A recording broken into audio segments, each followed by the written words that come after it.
Great. Good afternoon, everyone, and welcome. My name is Maureen Conway. I'm the Executive Director of the Economic Opportunities Program here at the Aspen Institute, and I'm delighted to welcome you to today's conversation, Time to Care, a discussion on improving paid leave policies for workers, businesses, and our economy. This discussion is part of our Working in America series of conversations in which we look at the situation facing working people today in the economy and consider issues that affect the ability of American workers to really earn a living in today's economy. This issue of work obviously is a big issue, so we have lots of events in this series, and we hope you'll come to more of them.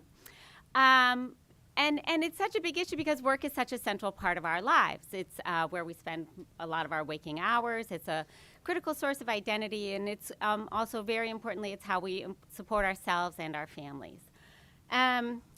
Despite 2013 being one of the best years we've had in more than 15 years in the stock market, the returns to the labor market have not come back so well in this recovery from the very terrible recession that we experienced. Wages remain low. The jobs that are being created tend to be low-wage, part-time, and they offer very few benefits. Median annual earnings in 2012, which is the most recent year available from the Census Bureau, were $31,921. So that's the middle, that's half. That's also part of a declining trend. They've been declining since 2005. So wages are really important. This is the money that families rely on to pay the rent, the mortgage, buy food, and all the necessities of life. And this is how they earn money to save for retirement and all those things as well. But in this series, as I mentioned, we talk about a variety of things, and there are a lot of other issues that we think about in terms of the job. And one of it is how the job matches with our lives, and can we sort of have time to care while we're fulfilling our obligations to work. As you can see from the fact sheet on your chair, and there are materials on your chair, roughly 40 million Americans today do not have a single paid sick day. So this creates a whole host of challenges as people try to juggle sort of the obligations of work and the obligations of caring, both for themselves and for family members. So in this conversation today, as we do in a lot of our conversations, we have a variety of different perspectives we get to hear from on this issue. We can think about these challenges and how they really play out for people today, and what are some ideas for improving the situation and going forward. Before we begin, I would very much like to express our deep gratitude to our sponsors for these conversations, the Ford Foundation, and we are very happy to have Anna Wadi of the Ford Foundation here with us today. There she is, thank you. The Charles Stewart Mott Foundation and the Surdna Foundation. I also have a couple of little announcements. So as usual, I'll ask everyone to silence their phones, but please feel free to join the Twitter conversation. Our hashtag for today's event is Talk Good Jobs, and it is also on the agenda in your materials. I also want to mention that there is a resource table in case you missed it on your way in. It has some additional background material related to today's discussion. It includes an opinion piece by John Fury that recently appeared in the Spotlight on Poverty, and materials from our colleagues in CLASP and other materials. So I am just going to now very, very quickly introduce our panelists and our moderator for today's event. You have their bios in your material. I encourage you to take a look at them if you haven't already. We have a really excellent panel for you today to have this important conversation. So let me just kind of put the names to faces. I think you can guess which one is John Fury, so I will start down there. President of Communications and Director of Public Affairs, Quinn Gillespie and Associates. Next to John is Allison Earle, Senior Research Scientist, Heller School for Social Policy and Management at Brandeis University.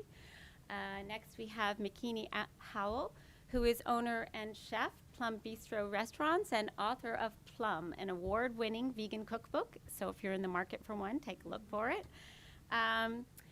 Next we have Ellen Bravo, who's the Executive Director of Family Values at Work.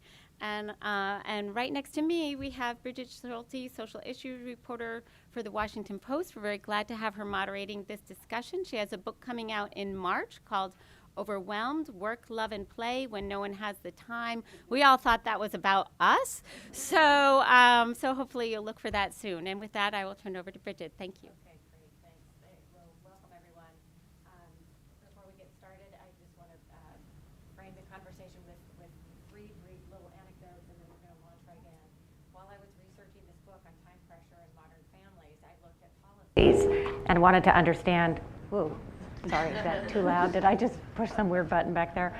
Oh, okay. And wanted to understand how U.S. family policy was part of the equation of this time pressure that just about every survey out there shows is sort of increasing, the sense that people don't feel like you have enough time to do in a day what you need and want to do, both at work and at home. So the first thing that I'll tell you, I went to California, and where they have a state paid leave policy, and met someone there who was working for a very small firm. They were very worried about her taking paid leave. They didn't know how they were going to be able to cover it while she was gone. She very much wanted leave. She was in her 40s. She tried for years. This was a very wanted child, and they worked it out. And the owner of the company said, I didn't have paid leave when I had my child 23 years ago, and I wish I did, so we're going to make it work. And what I saw was she had taken her leave, was now back at work, and her husband was taking his leave. And when I called to say, can I come over and talk to him about what it's like, you know, they were trying to encourage more men to take leave. She called him, it was 5 o'clock, and she shook her head. She said, I'm sorry, he hasn't had a shower yet, and hung up the phone. And I just thought every single mother in the world could totally relate, and like, finally, men are gonna get it when they, you know, come home at the end of the day. It's like, what did you do all day? And you cut the baby's fingernails.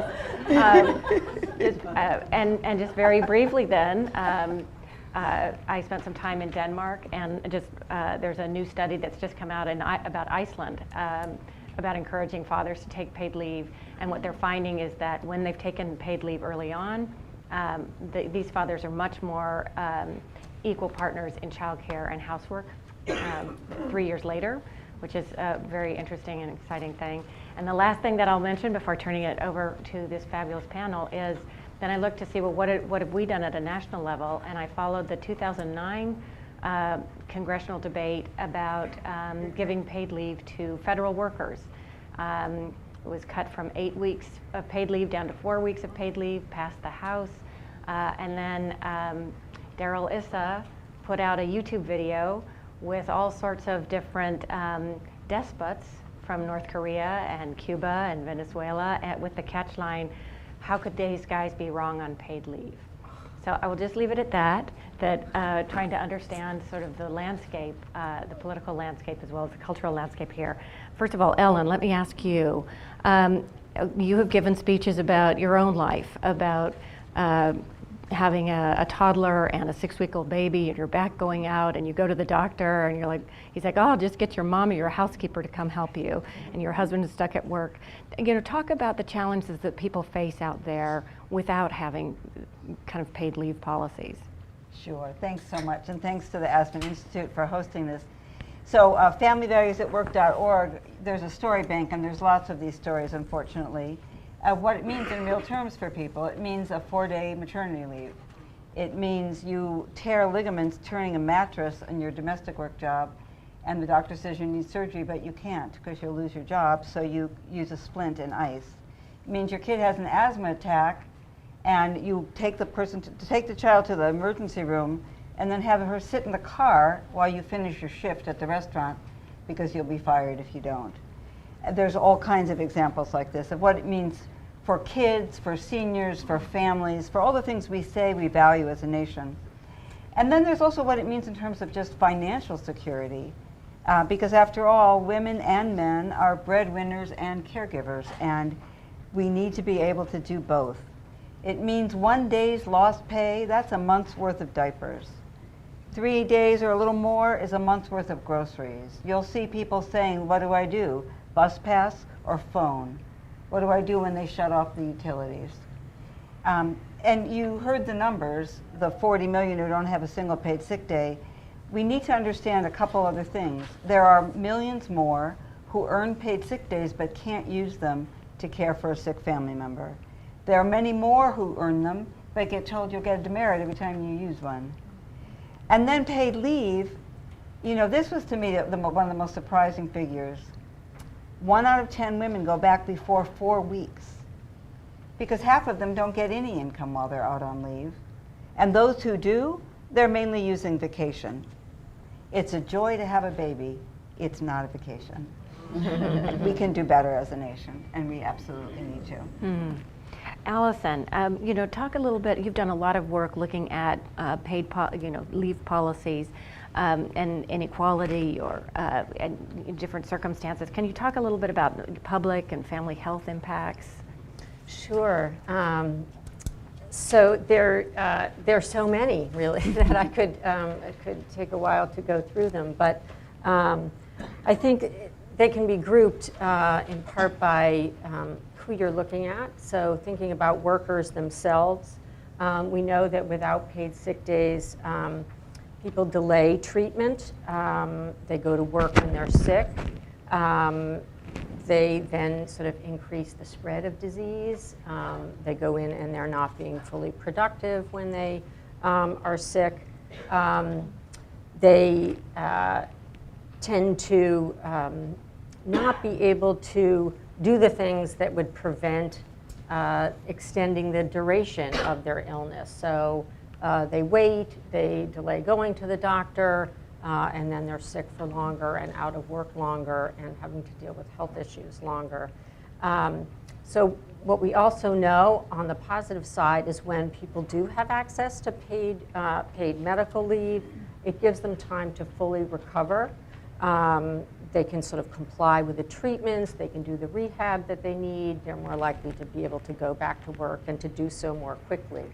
On the side of sort of family, having paid leave, we know, allows parents the time to take care of their kids, and we know that when parents are involved, that their kids recover more quickly from illnesses and injuries. They have shorter hospital stays. It also ideally allows parents to ensure their kids get preventive care, which hopefully obviates the need in the first place for long absences because of illness. I did some research with Jody Hyman, and we found that parents who have paid sick days are 5 times as likely to be able to stay home and take care of sick children themselves. This also allows parents to keep their kids home, to get them healthy before sending them back to school or daycare, which is a perfect place for spreading disease. Everybody's close by, people are touching a lot. And similarly, when you think about paid sick days and their importance for public health, it's especially important for workers who have a lot of contact with the public. There are unfortunately 2 groups of workers that are least likely to have access to paid sick days. This is food service workers. Only 23% or 22% now of those workers have access to paid sick days.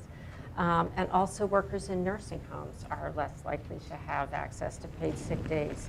In nursing homes in particular, you're dealing with, they have contact with people who have lower immune systems and ability to fight diseases, and people are coming to work sick. So it's really just, there on so many levels. There are lots of public health reasons for paid sick and medical leave. Bikini, your restaurant, you instituted a policy of paid sick days before there was any requirement. Talk about why. Why did you decide to do that? What was your motivation? What do you see around other businesses? Why are other restaurants doing or not doing the same thing? Well, I don't know that I don't know why other restaurants are not doing it, but I'm a part of the Main Street Alliance of Washington, and it is a coalition of small businesses. And so it's where the ideas about paid sick leave and the implementation of paid sick leave actually meet, because we decided to implement it before it was a law because it was just the right thing to do. We wanted to have higher employee retention. We wanted to create a nice place for people to work. I wanted to have a place where I wanted to work. Because I lived and worked in New York for 10 years, and some of my jobs were great, but some were not that great.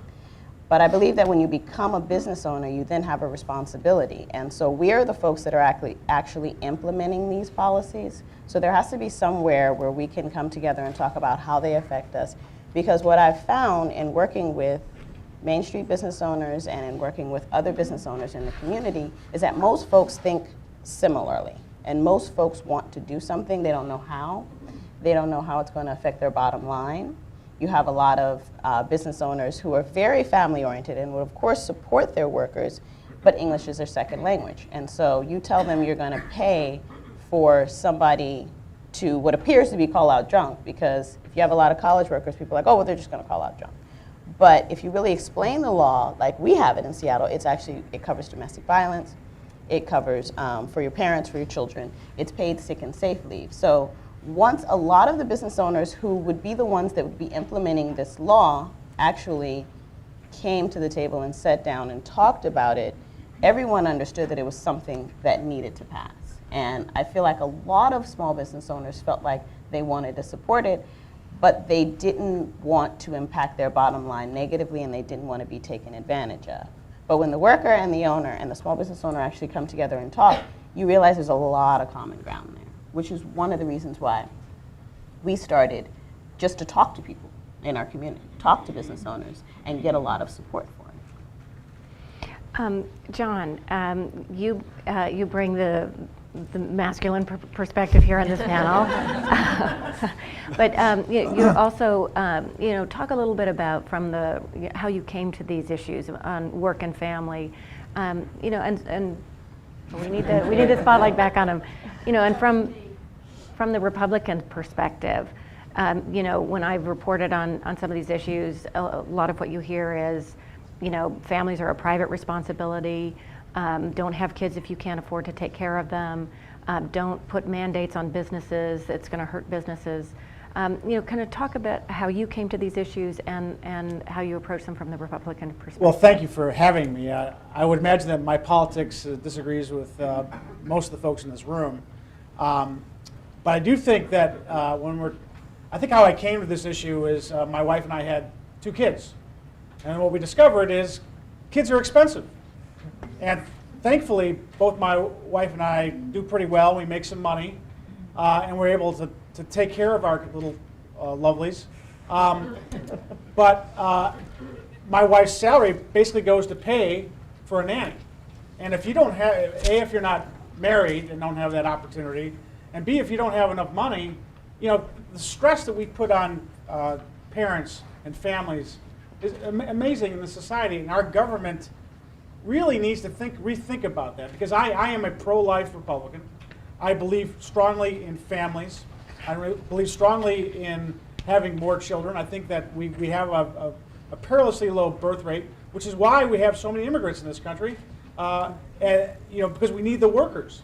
And if we want to think holistically about all of these issues, and I am not the expert that these folks are, I'm just from my own personal experience and from a political perspective, we've got to rethink how we take care of kids in this family, in this country.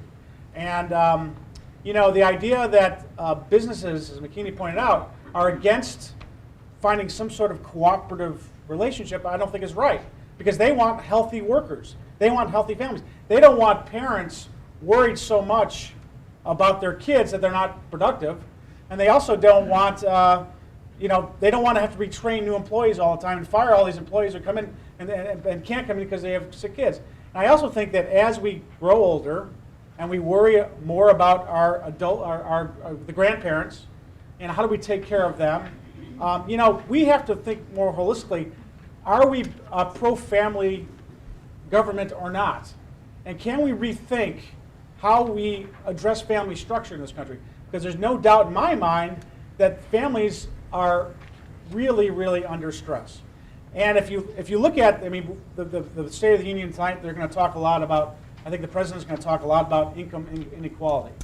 And the Republicans are going to talk a lot about opportunity. Well, and I think Jeb Bush has been talking about trying to social mobility. Well, nothing gets you stuck more unable to move up if you don't have a stable family life and if you don't have the ability to take care of your children. And I think that is really the biggest difference between the haves and have-nots, is the ability to take care of the kids and make sure that they are going to school, make sure that they're well taken care of, and make sure that they, can succeed in life. So I think that as Republicans, talk about these issues, and the other point of this is Republicans are getting clobbered in the female vote. Now I don't think that this is just a female issue. I think this is an issue that, and the other thing about men is what they're finding out, a lot more men are staying at home. And they're having a hell of a time finding jobs. So, this is not just a woman's issue. This is a man and woman's issue. This is a kid's issue. And I think that from a Republican standpoint, it makes a lot of sense for us to get in the ground floor and start having conversations about how to rejigger our government to make it more family friendly. So that's kind of why I'm here. All right, well, let's start talking about some of these specific policies that are either proposals or already underway. McKinney, could you, we started talking about the paid sick days in Seattle. Talk a little bit about what the law does. I know you spoke a little bit about it, but can you go into a little bit more detail on the impact that it's having? So we studied the law in San Francisco when it first came to passing, and our law is a tiered law. So it takes into account micro businesses, medium-sized businesses, and large businesses. And so you get 3, 5, or 7 sick days, depending on what size business that you work in. And the reason that we came up for that tiering, like I said, was because when all of the business owners sat down, we realized that business owners were for finding a way to help workers. Because I employ 48 people, and it takes all 48 of us to run the restaurant, and it took all 48 of us for me to be able to write the cookbook and all of that. We have 4 restaurants, a food truck, and a commercial kitchen.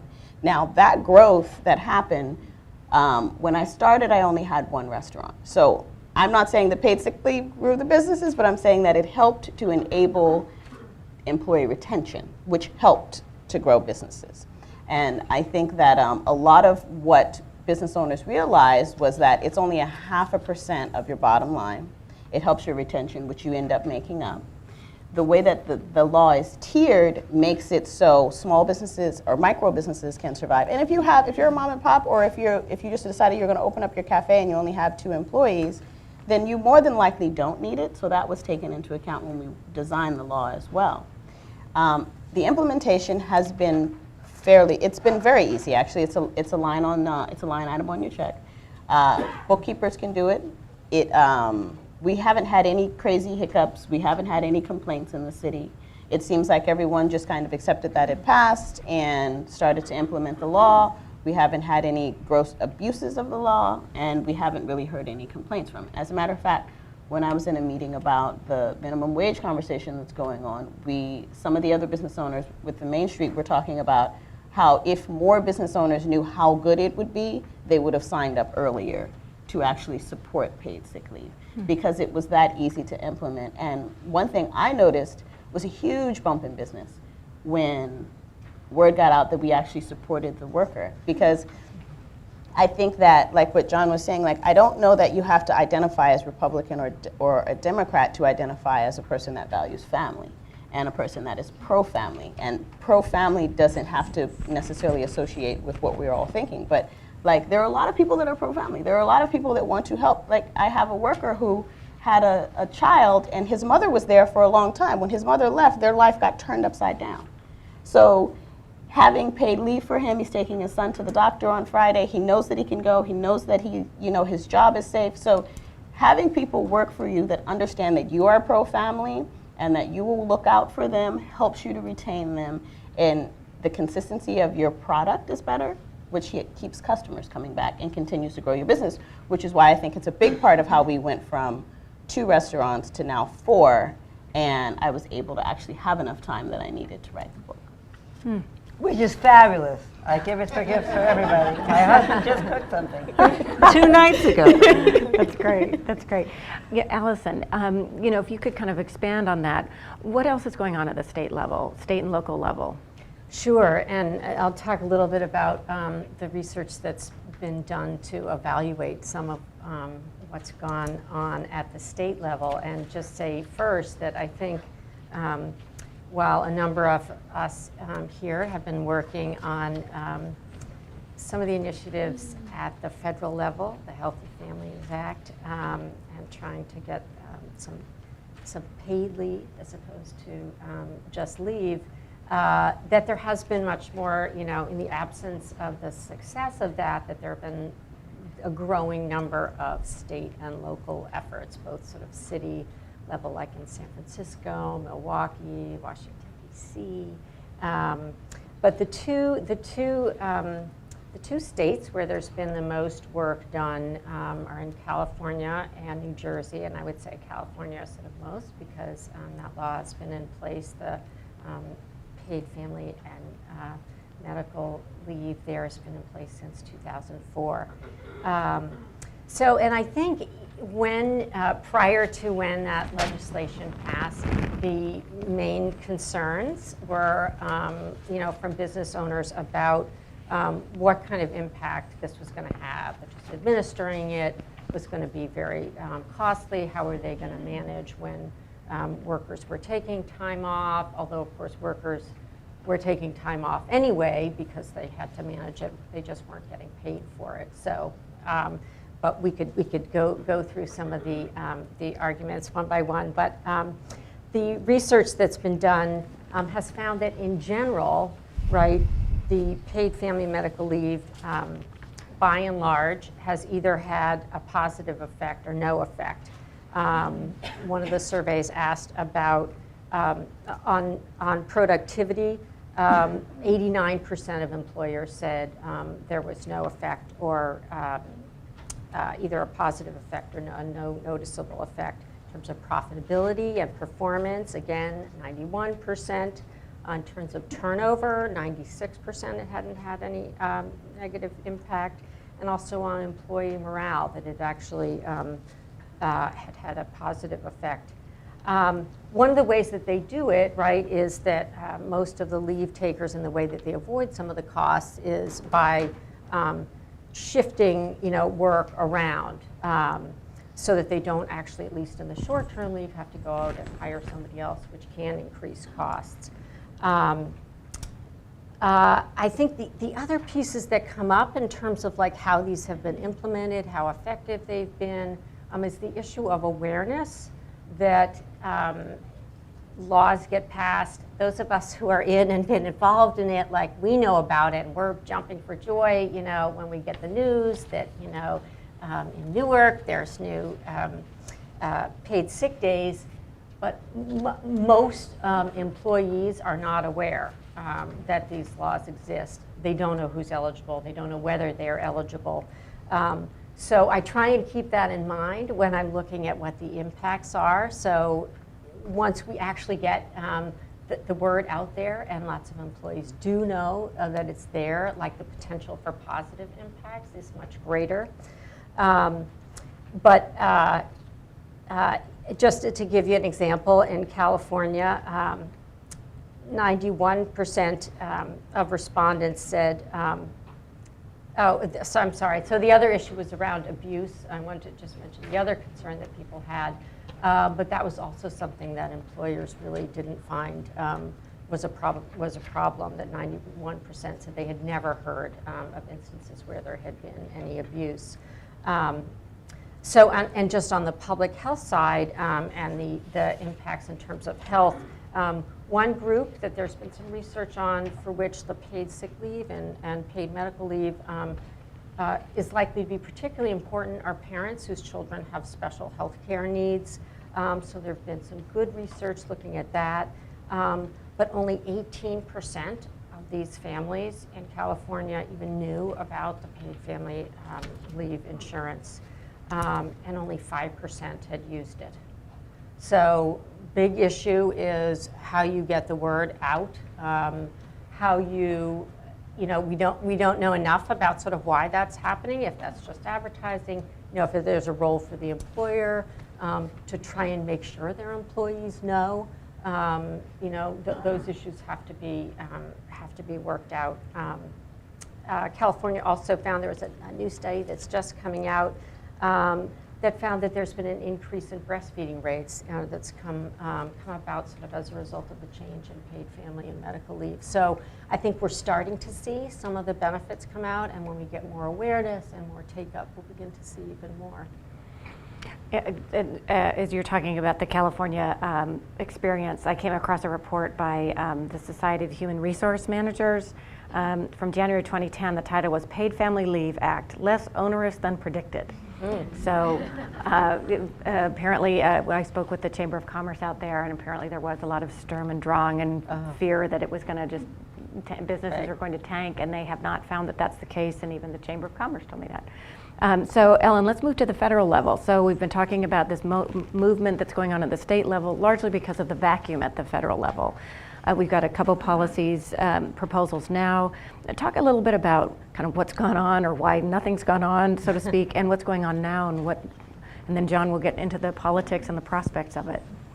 Sure. I wanted to mention a few, one of the things about doing things on the state level, I mean, 25 years ago, almost 26 years ago, we won unpaid family leave in Wisconsin. We were one of the first states. And one of the things that we won was shorter than the federal law turned out to be. We won it because we took a bunch of kids to Madison who all talked about why their parents had needed leave and what it meant for them.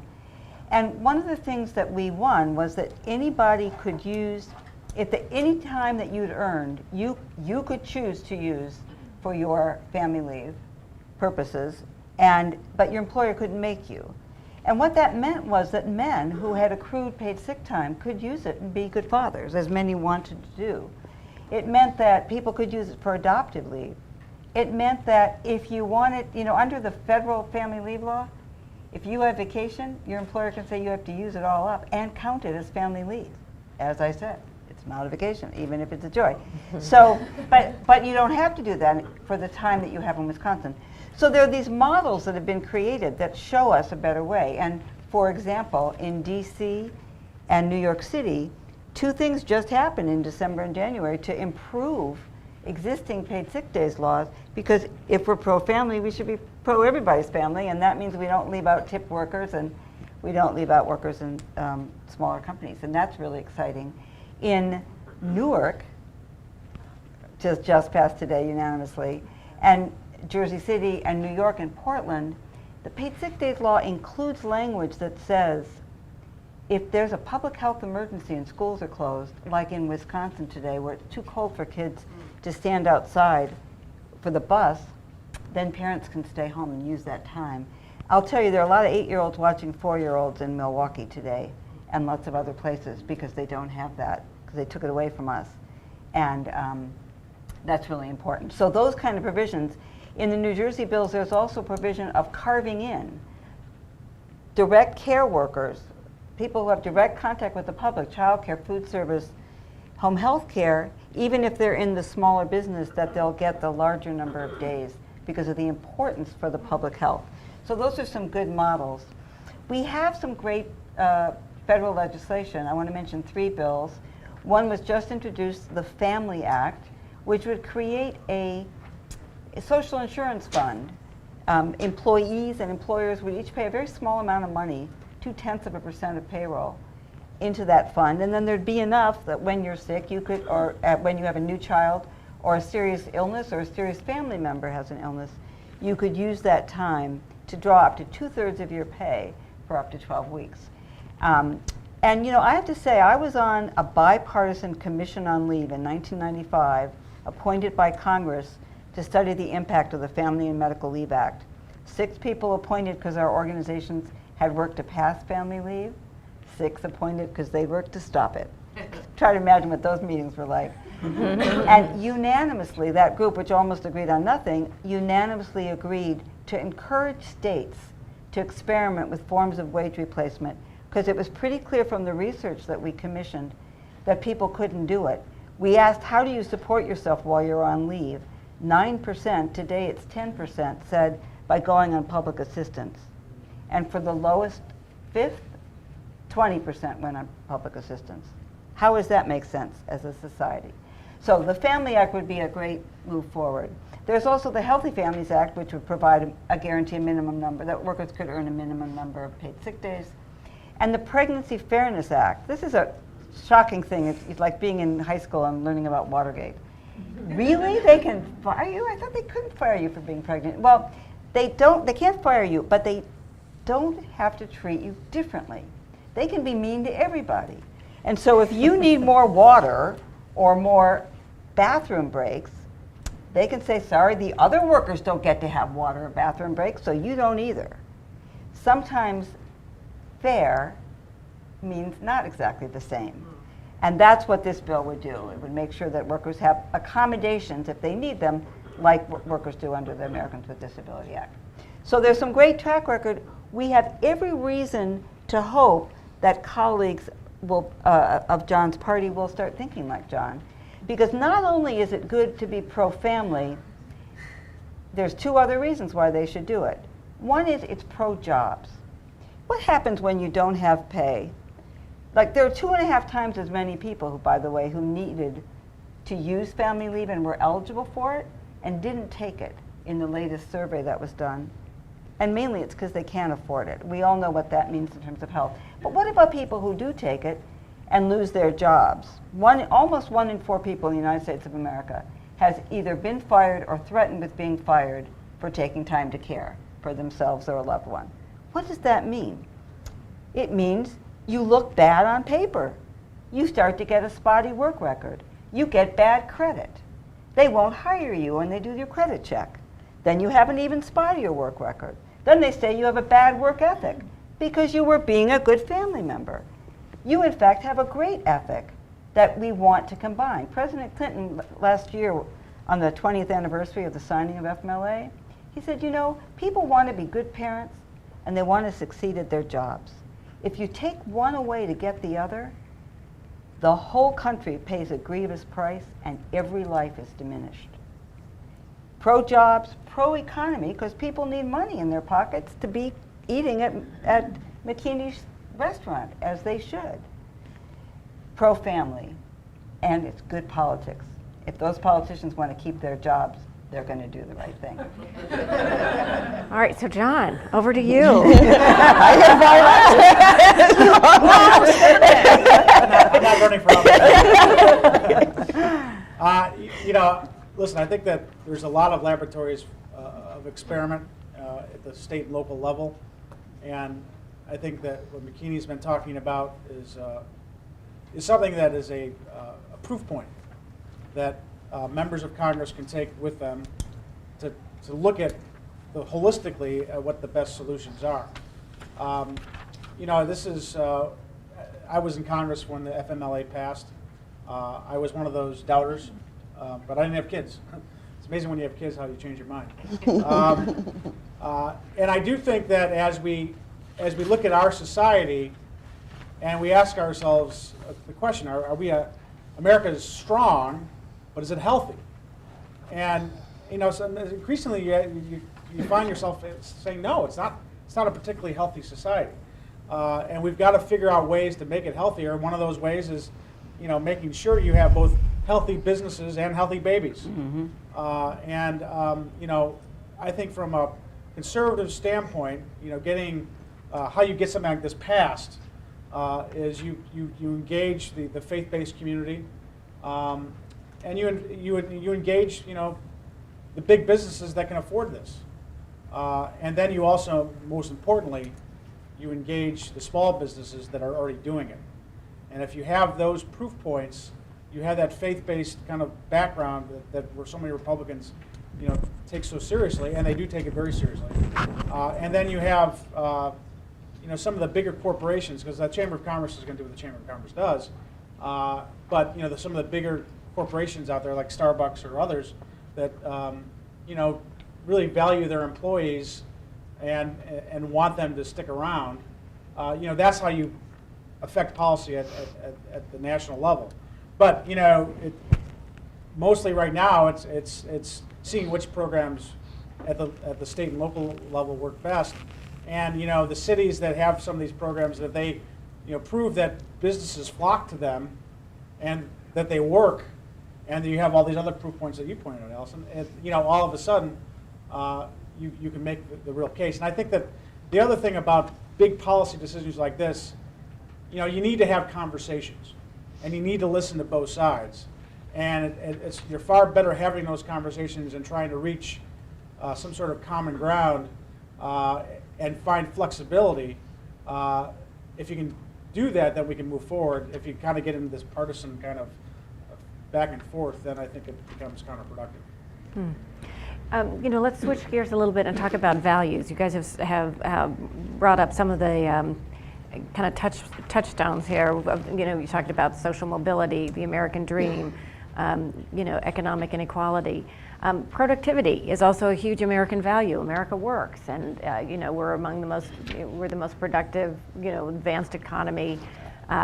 Although it's interesting when you look at productivity per hours worked, as I did, we are not the most productive. We just work a lot in this country, which is part of what my book is about. It's like, let's stop the madness. But Ellen, talk about how these policies interact with the idea that we're productive, and that somehow these policies are just sops to workers, and they don't really need them, and they're just going to be lazy, or everybody work. We named our network Family Values at Work for a reason. We believe that if you do value families, then you have to make it possible for them to be the good family members they want and to be the responsible employees that they want to be. People really do want to be successful and need to be. They have to provide for their families, but they also have to care for them. So I think that's a deeply held American value, important to the family. Making work pay. I think most people agree that work can't pay if it doesn't last, and it can't last if it jeopardizes children or seniors or others that we love. So I think it very much fits a strong value of democracy. This is clearly wildly popular because there's an urgent need for it among people. And I think if we listen to people rather than to big dollars, this is what would decide us. And then I think there also is a value on health. And we talk about personal responsibility. So this is always shocking, I think. If I have FMLA coverage and my dad has a heart attack, I can take care of him without losing my job. But I can't take him to the doctor to make sure he gets his cholesterol down and doesn't have that heart attack without risking my job. How does that make sense? Everybody's urging us to do that. The CDC, when the flu comes out, tells you, orders us, stay home if you're sick. For millions of people in this country, that order is a job loss. We can't be in a situation where we have these values conflicting in the way that we do. These are common sense policies that would help us live our values. John, you talked a little bit about bringing the faith-based communities into the discussion. Talk about the moral aspect to these issues. Well, I'm not exactly a moral theologian, but I am Catholic. I'm not the perfect Catholic, but I do go to church every Sunday. Listen, I think that the faith-based community that values children, especially, and values, the families they talk about how strong families have to be. You really need to be able to take some stress off the family unit and understand that, really that kind of stress can tear families apart. And when you have families that are torn apart, you have kids that are in big trouble. And then, from a purely kind of pragmatic perspective, you don't have as many people going to church. Strong families help beget strong civil society, of which the faith-based is a big part of that. But it's also, the moral dimension is obvious, and that is that we all have to take care of one another, and that is for all Christians especially. That is something that you just can't leave to the free market. I think that I am struggling with a federal mandate on the idea of paid leave, because I don't want businesses. I want healthy businesses too. But I think if we have a conversation and we have a cooperation to come up with policies that work for all sides, that we can build a healthier society, and that ultimately will take care of one another. And I think that ultimately is what we want to get to. So can I just respond a little bit. So, and I feel like it's really important for people who are supporting paid leave and work-family policies to absolutely take seriously the issues around the economic feasibility of it, because workers need, jobs are supporting, families, period. So, if you're driving businesses out of business, that's ultimately not going to be pro-family either. I think that, what we often talk about in terms of the mandate which I think has been very anathema in this country, and we have, historically depended on businesses to voluntarily provide benefits. And often if you look at some of the statistics, you'll say, oh, well, 3/4 of workers have, paid sick days. But if you look beneath the overall level, of course, the disparities are great by skill level, by education level, wage level, race and ethnicity, immigrant status. Just jump in, the people most need the help Yes. don't get it. Right. And Right. so unfortunately, yes, and it's this combination of the ones who need the help, maybe have fewer resources socially to provide there's the financial piece. So when my child care breaks down, I can, call, or I can pay, somebody to come on short notice, or I have, extended family I can, call on. So they're the most stressed families, they're the least likely to have it and the most likely to get, to lose their job or lose wages. But I think that the notion, of course, with like a more universal mandate is to get away from the voluntary piece and to make sure we sort of address some of those disparities and help the families that are most in need. At the same time, I think it's important to say that even in the different pieces of legislation that have passed at the states, that there is recognition that for small businesses, right, having one worker, if you're, there are 5 of you, take a maternity leave for 3 months, like that's a difficult thing to manage. And so there is I think there's recognition around where's the area of flexibility that takes into account, what businesses need to do.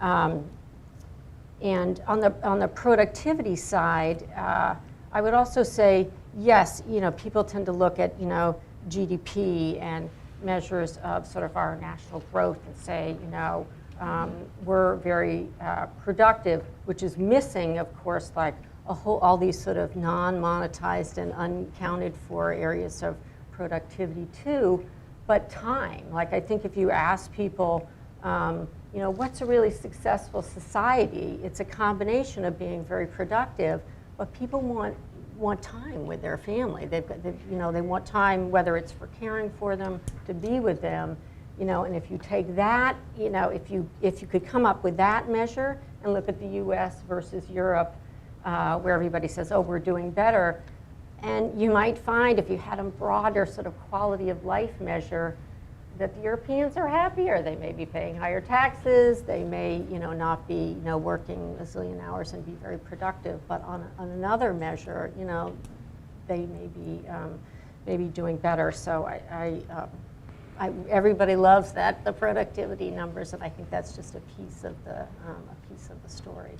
The OECD, they have the Better Life Index. If you've gone online, it's a lot of fun to play with. And I think the U.S. ranks kind of down toward the bottom, last I checked, when it came to well-being, work-life issues, satisfaction.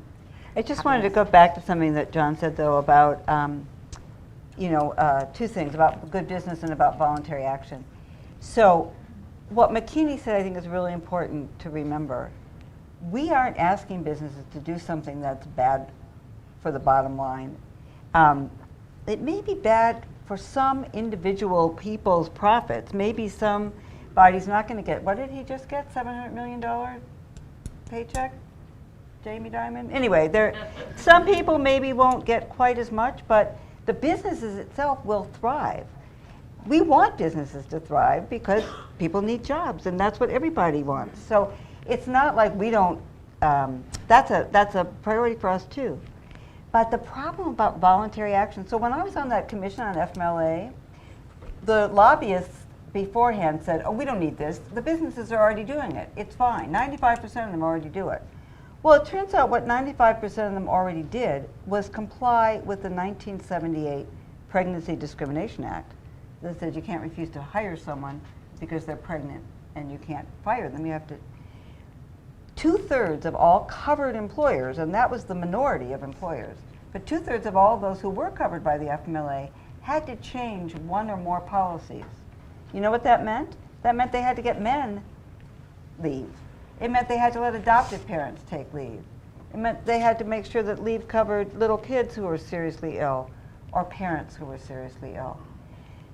Not so long ago, there'd have been ashtrays in this room and maybe asbestos in the wall. And those of you who drove might have come here without seatbelts, and if you had a baby, that baby wouldn't have been in a car seat. And we learned some things over time about what is better for us as a society. And then we say to the government, we need new rules that match that. Well, as a society, we've changed a lot. We need some new rules to help us make sure that there's a minimum protection, at least, for everybody. Can I say something? Sure, and then we're going to, last question, then we're going to open it up to questions, yeah. I also think that there are new small business owners out there. I grew up in a family business, and my dad thought different than I did. I spent 10 years in New York as a clothing designer. So the way that I think about business is very different, but I'm still a very moral person. I don't necessarily identify with a party, and I think that one thing that we're missing is that a lot of people across the board, no matter their religion, have a very similar moral core, and they care about family. And so if they're Christian, if they're Muslim, whatever they are. And you find a lot of people in small business that are in small business because they wanted to change something, because everything wasn't perfectly aligned in their job. And so when you talk about morals and when you talk about family values and all of those things, all of those are wrapped into small business owners, and a lot of the small business owners that I know want to do the right thing. And I think that we need organizations like the Main Street Alliance that will help to provide a place for business owners like myself who don't necessarily identify with the chamber but are looking for somewhere for all of us to talk about what we would like to do and to help us to organize. Because it was really our organization that drove the passage of the law in Seattle, because the chamber was out there screaming, no, no, no, no, no, it's gonna, the sky's gonna fall and businesses are gonna close, and none of that happened. I mean, businesses have done better. So I think when you have more women owning businesses, when you have more people of color, when you have more immigrants, you have this beautiful array of people that all bring to the table, I think, a very, very similar moral core, which is I care about family, I want to help my workers, I want to grow my business, I want to be successful. We all want to be successful. That's why we started a business. We all thought that we could change things. That's why we started a business and quit our jobs.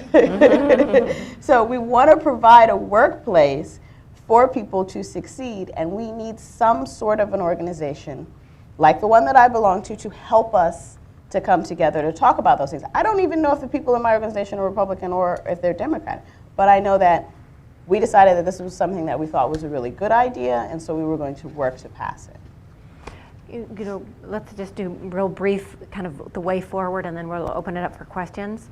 Kind of where we go from here. So McKinney, in your case, and with your restaurant, what would it take, to offer your workers flexibility, the leave, kind of to have that, like Allison said, time for doing good work, but time for really having time with their family as well. Well, I do think what Ellen is saying is true. When we need something more, we have to go back to the government and we have to say we need a new set of rules, because there didn't used to be child labor laws. Now there are. So we do need a new set of rules, and we do need a new set of regulations. And we offer health care, we offer paid leave, and the tax credit for healthcare really helped us to be able to offer healthcare to our full-time employees, which again helped us to retain. So there's more that the government can do, and passing this on a federal level will really help businesses, small and large. Because the funny thing is that, like, large businesses You know, small businesses are looked at as after the bottom line, and large businesses are somewhere in a strange place. And then it seems like one party has you know, sort of owns the rights to morality. But in reality, none of that really exists. And so, like, we kind of need to dispel that, because all of the businesses are trying to succeed. And in order to do that, we need help. And the help that we need, just like with the tax credit from health care, helped us to be able to provide health care to our employees. That's the type of help that we need. You know, Allison, you know, you've talked about the U.S. being a real outlier when you compare it internationally with some of these policies. You know, can you talk a little bit about, you know, what policies going forward would either, you know, impact our economic competitiveness, sort of put us, you know, what would happen if we started matching what other people did? Sure. Well, I often, in terms of specific policies, I tend to think about paid leave, because we have some good, in terms of what might be feasible at the federal level, is paid sick days and the paid part of family and medical leave. Because there's a lot of good research demonstrating the benefits of this, and what's going to come along, I hope will continue, is the evidence showing that it can be done without disrupting businesses, without causing, huge, declines in productivity, performance, or increases in turnover. So that's, if I were picking two to start with, that's what I would work with. And yes, the United States is an outlier. I have nice, pretty maps I could show you where the United States is, the only one in red. 180 other countries have paid leave for new mothers. At least 163 have paid sick leave. I can, go on through the list. It's, I think that's pretty well known. In terms of making the change happen, I think it's really important to provide that global context, and to provide the context even looking at sort of industrialized nations. But my position on sort of what needs to happen has sort of evolved some, because originally I think I was very aware of the politics in this sense of, of culture, which was sort of private sector, laissez-faire, leave the markets to solve the problem, and which was frustrating, because how trying to change that, I don't want to take that on. So I'm sensitive to the role that businesses and business lobbies play in shaping policy, and I think. If we don't have different, find a way, and it, I think about changing my career to being about, campaign finance reform occasionally, because I think we need different sets of voices influencing. I mean, this sounds like a very trite thing, but influencing policy. That means who's getting into office, how much they're being influenced, by businesses, which, for the most part, are opposed to two mandates, or any of the proposals that have come forward. So I think that's a I'm not sure that's a lot smaller than trying to change the political culture, but I think we've got to bring in some some other voices, and if we could make sure every member of Congress spend some time as a parent, or having an older parent who's really struggling. It's like making sure doctors are patients. You really to live that experience, I think, is what that changes people. So I don't know how we can loan our kids out. But. my own mind, and you guys are the experts, but I think we have to reimagine our tax code. I think we have to reimagine our tax code so it's pro-family and pro-business, in a sense of, giving incentives to business to not only provide family leave, but also childcare. Actually, the kids who are, you can make the excuse for the kids who are sick. what about the kids who are doing fine? Right, right. And how do you take care of them? And, even our own experiences out living on Capitol Hill, I mean, it's hard to find childcare. And especially childcare that you can, count on and trust. And, that's a peace of mind that, listen, some people believe, and, my wife would love this, and, she would love to, stop working. Don't tell her I said that. But listen, we got to make money. You got a good job. Keep working. And she doesn't like to hear that from me. And I never tell her that. I say, do whatever you want to do, honey. But the fact of the matter is, Don't watch this part of the film. Mike. the fact of the matter is that both parents are working. And if you're a single parent, then you've got no choice but to work. And if you don't work, then if you don't have incentives to work, and then you're on public assistance, and how does that help anybody? So, I think we need to reimagine our tax code for what I think is a family crisis in this country, and incentivize corporate America and small businesses is through the tax code to help families take care of kids. You talk about a family crisis. There are a couple new books coming out that look at the birth rate, and I think you've written about this too, John, looking at particularly among college educated. The birth rate has fallen to something like 1.1, which is far below replacement rate. And then there have been calls from the writers of the National Defense University even saying you need to look at gender roles, you need to look at work-family issues. That's what's in the back of my mind is kids are expensive, and we've got to help people take care of them. And if our people won't have kids, They're not. and they're not having kids, They're and not. that is from a variety of societal standpoints. Just ask China and Russia. It's a real big problem. Right. Well, Ellen, before we open up for questions, we'll give you the last word.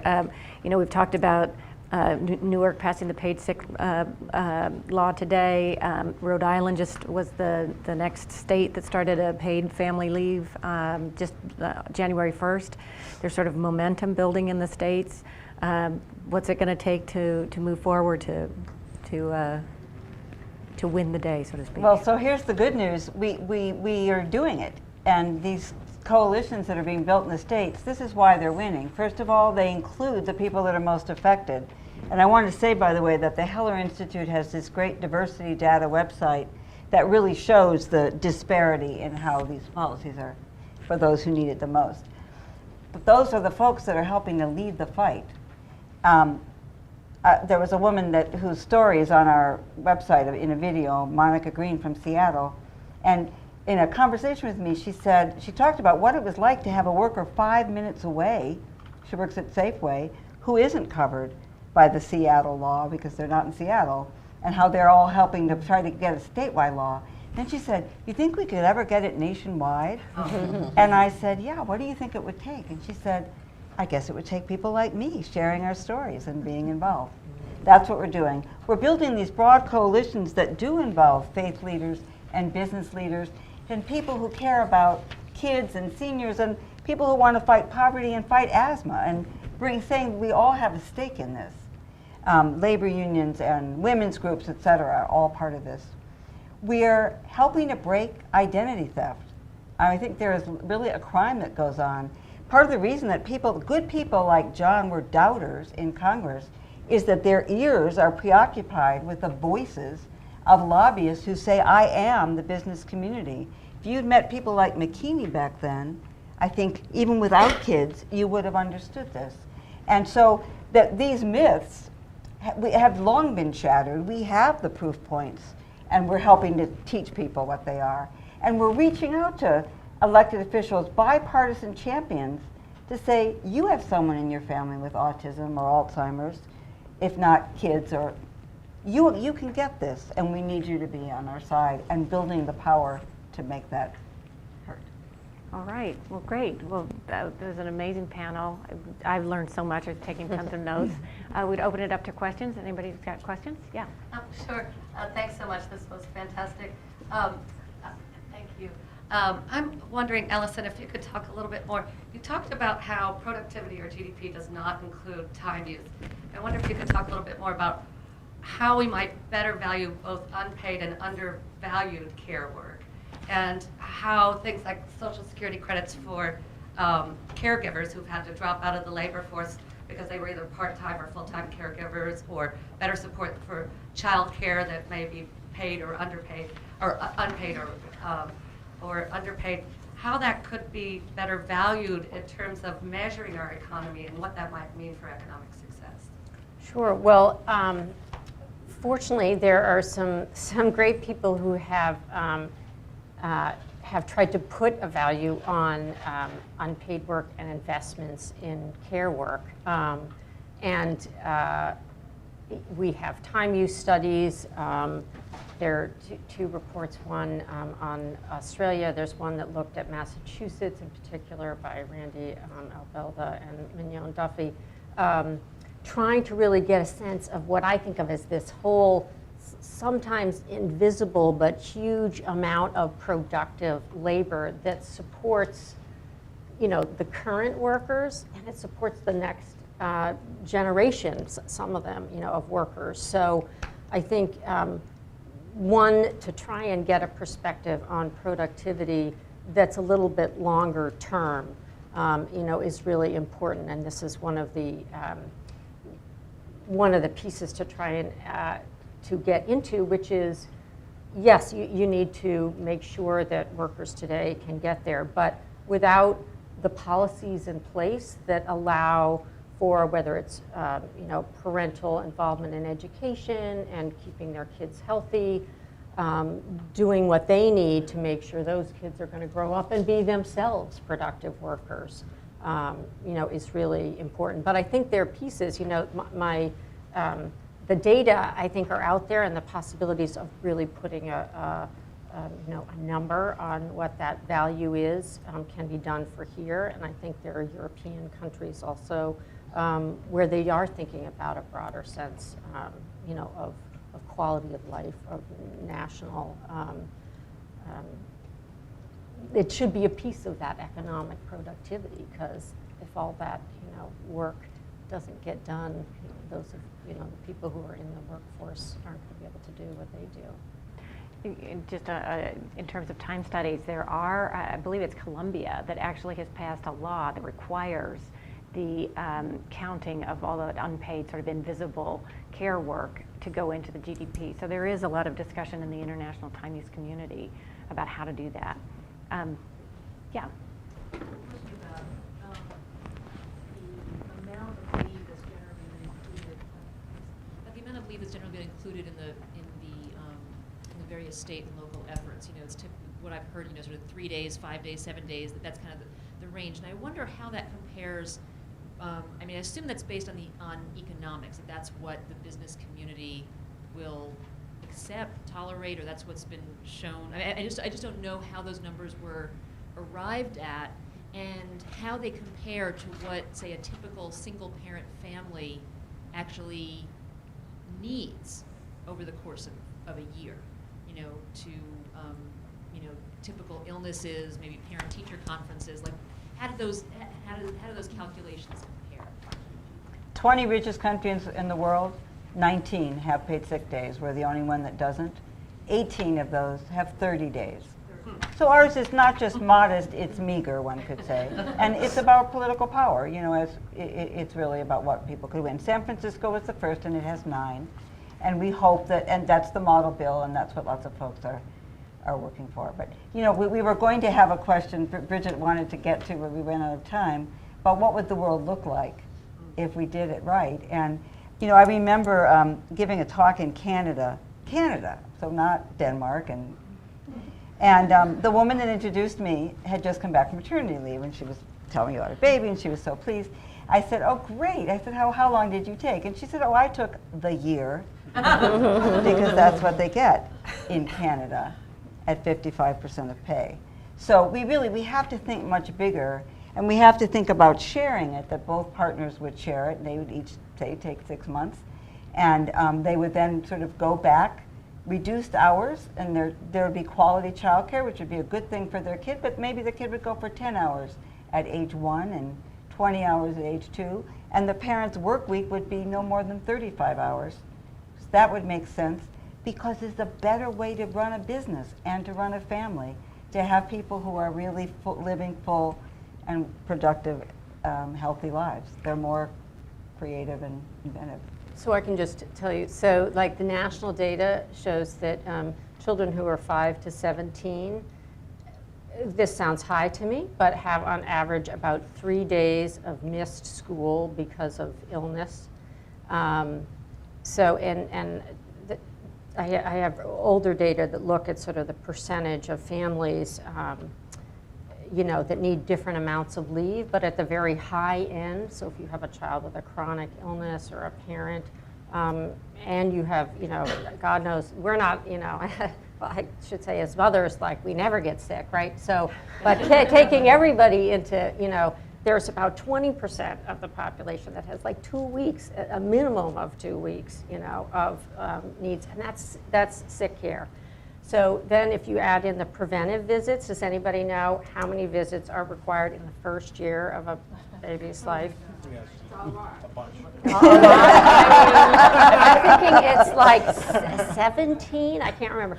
But even if you're just doing the preventive needs, so over a child's life, so which ideally are the ones you actually really want them to take, so they avoid sort of the longer duration. So, but what I also know is that people don't take, even when they're given, say, 7 days to take for themselves, they don't take that much. The numbers are like less than 2.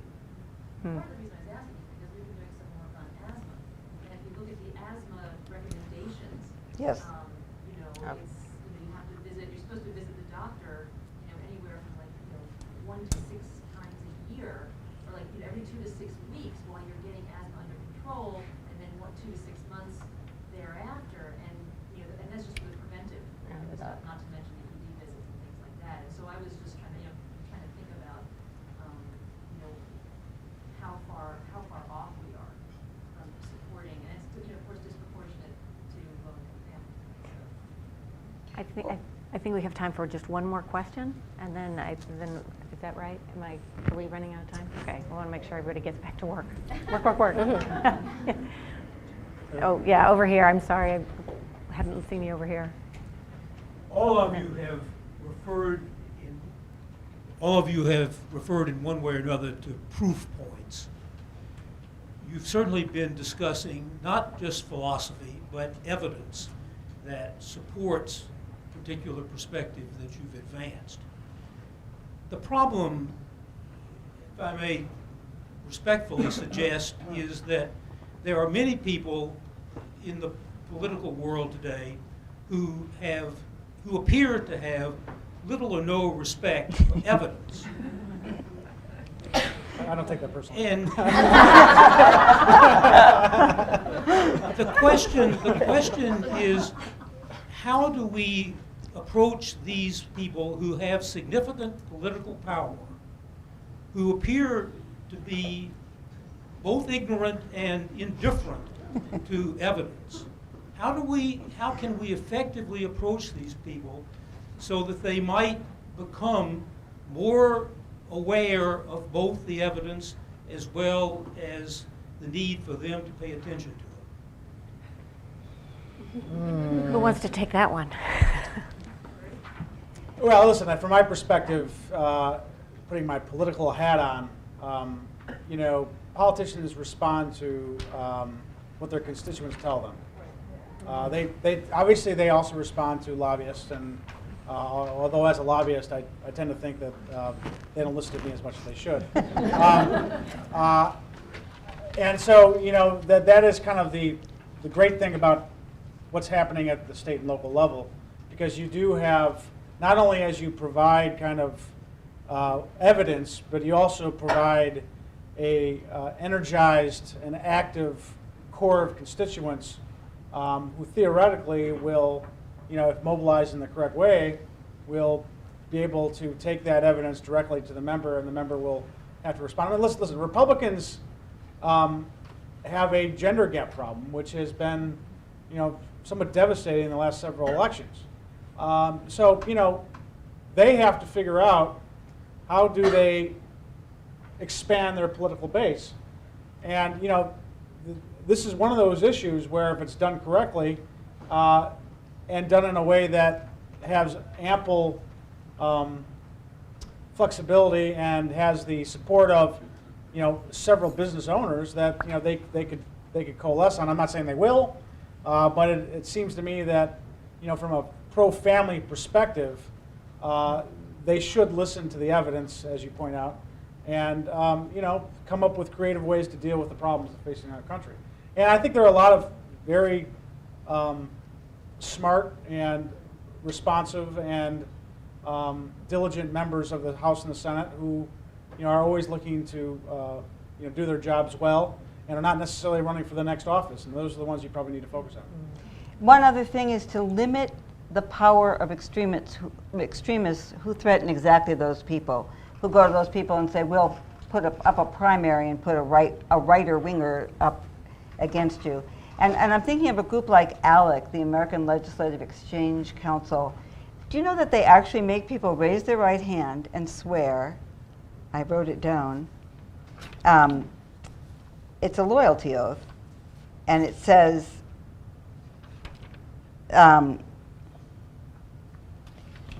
anyway, I swear my loyalty, not to my constituents, not to my state, but to ALEC first and foremost, to the organization first and foremost. That's a scary thing. We need to let people know that. We need to make it a bad thing to be a member of that group and encourage, as 92 corporations already have done, corporate sponsors to drop out. And we need to do the same with groups like the other NRA, the National Restaurant Association. We need to say no, join the Main Street Alliance or groups that really do speak for small businesses.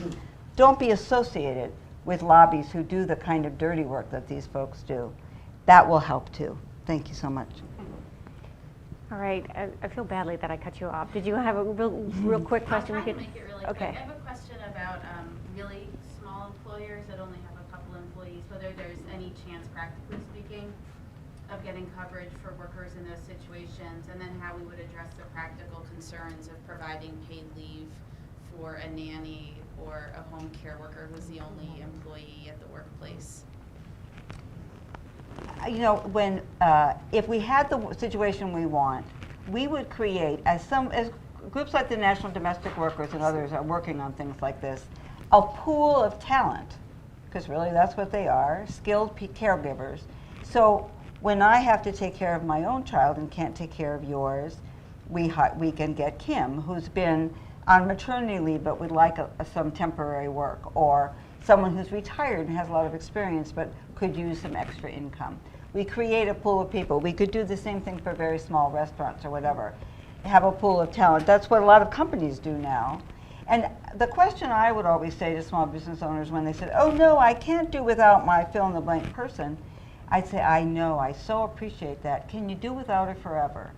Because basically that's what will happen. If we don't allow for people to have the time they need for their families, eventually they'll be gone. And then that's a much bigger cost to the business owner and obviously a big loss for the family as well. So together we can figure out to create these kinds of pools to do it. Thank you. I'm so sorry that we have to stop at this point, but please join me in thanking Bridget and our wonderful